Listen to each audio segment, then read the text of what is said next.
The 10 Sephirot of Kabbalah, once shrouded in secrecy and mysticism, hold profound wisdom that can change your perspective on yourself and the world. Today, their insights are more accessible than ever, and in this video, I'll be showing you how you can see them in your own life. I'll show you how our logo here at Kabbalah Demystified, which represents the 10 Sephirot, is largely accurate based on authentic Kabbalah, but which elements were designed purely for graphics. This one here is actually our old logo, but we only used it for about 1 month. Now, in this video, besides for breaking down the 10 Sephirot and explaining why we're using specifically these animated logos and not any other ones which are found online made by people which either do or don't know what they're talking about, we'll also be clearing up a major misconception which nearly everyone has about the Sephirot. Is this open space at the top and bottom a mistake? Actually, no. It conveys a very deep message embedded within the Sephirot. If you can guess what it is, drop your thoughts in the comments below, and otherwise, we'll be getting to it in this video, so don't worry.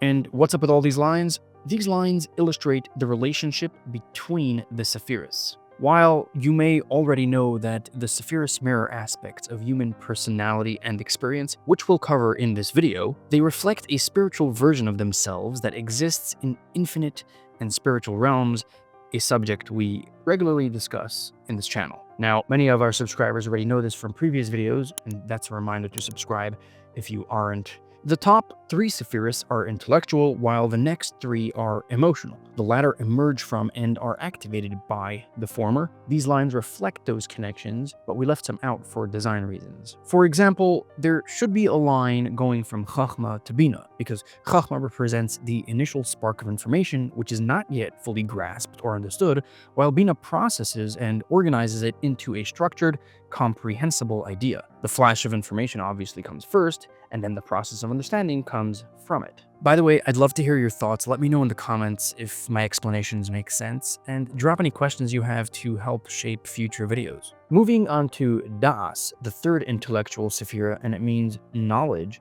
There should be a line connecting both Chachma and Bina to Das, but primarily from Bina. That's because Das represents deep mental connection, when an idea becomes personal to you and you genuinely care about it. Why does Das stem from both Chachma and Bina? Because it connects to the core of the idea itself, the raw spark of insight, yet it only fully develops once it has been truly understood and internalized. Other diagrams exclude Das altogether, but I don't fully agree with that approach, and I'll explain why. But before we dive into that, let's cover a few more Sephirot. By the way, don't get confused. Some people call it Sephirot. Sometimes I do that, but in my original accent, it's Sephirot, so please excuse that. Okay, now, Das is connected to the next 3 Sephirot, which are emotional. Chesed is kindness and openness. Gevura is strength, discipline, and judgment. Tiferes is a perfect blend of both, manifesting as compassion and balance. Understandably, there's a similar process between these 3 emotional Sephirot and the first 3 intellectual ones. That's because kindness and openness serve as a starting point for any emotional expression. Gvura, which is strength, discipline, and restraint, is manifested when we hold ourselves back or restrain ourselves. But what exactly are we holding back? We can find Gvura in ourselves when we hold back or restrain giving.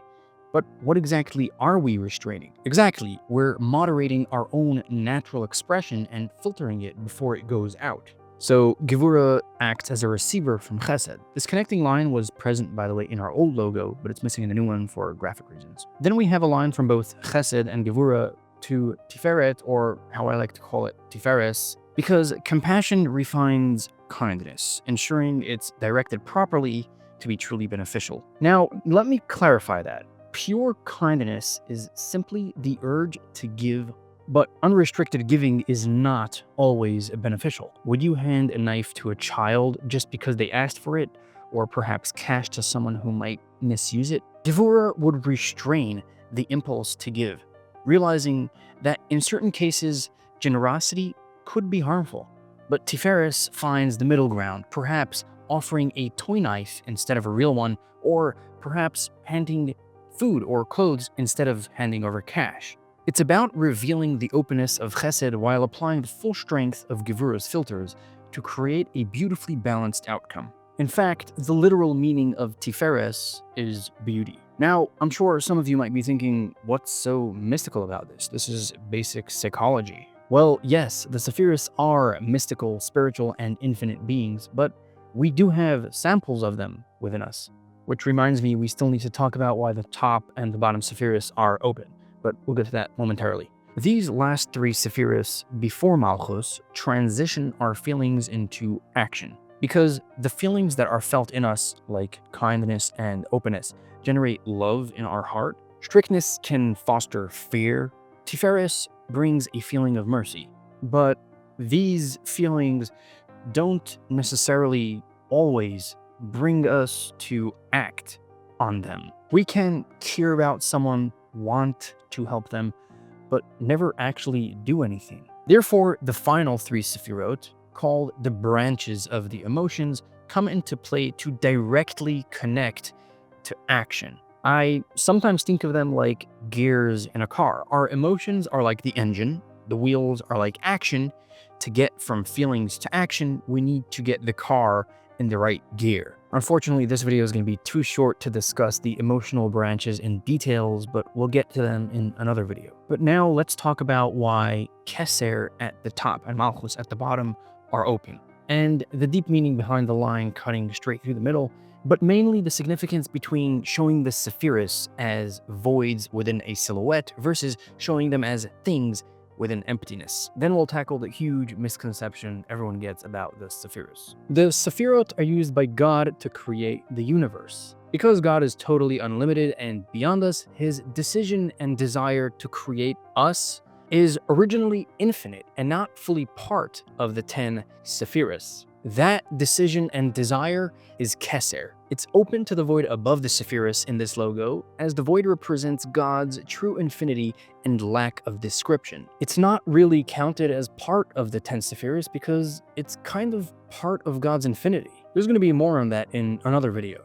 The infinite will of Keser then condenses into a flash of info in Chachma, and contracts further into Bina, where it's categorized and structured. Then Das. From there it enters Chesed, Gevura, and Tiferes, where the energy, the divine will and purpose, is further refined and shaped to connect with creation. This continues into the branches and ultimately into Malchus, the channel that brings this spiritual force outward. In our human experience, Malchus represents our ability to speak and take action. This is where our internal ideas and emotions are expressed into the world. In heavenly realms, it's the point where divine energy is transformed into creation. Malchus is the Sephira that fulfills that original will. The vertical line running through the Sephiros in our design represents its direct connection back to the highest source.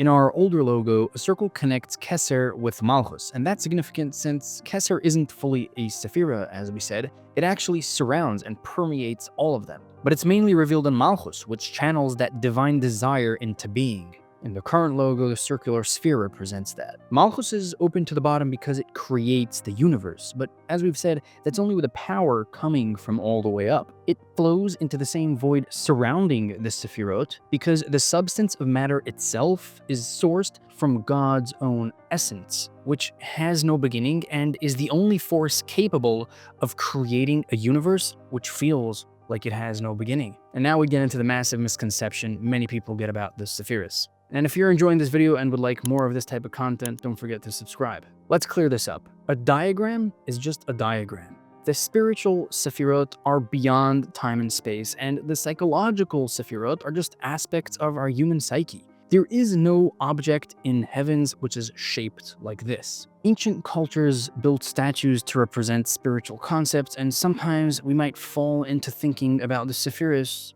in a similar way. But the truth is, the Sephiros are how we connect to the deepest parts of ourselves and how we access the deepest layer of the universe, known to many by the name God.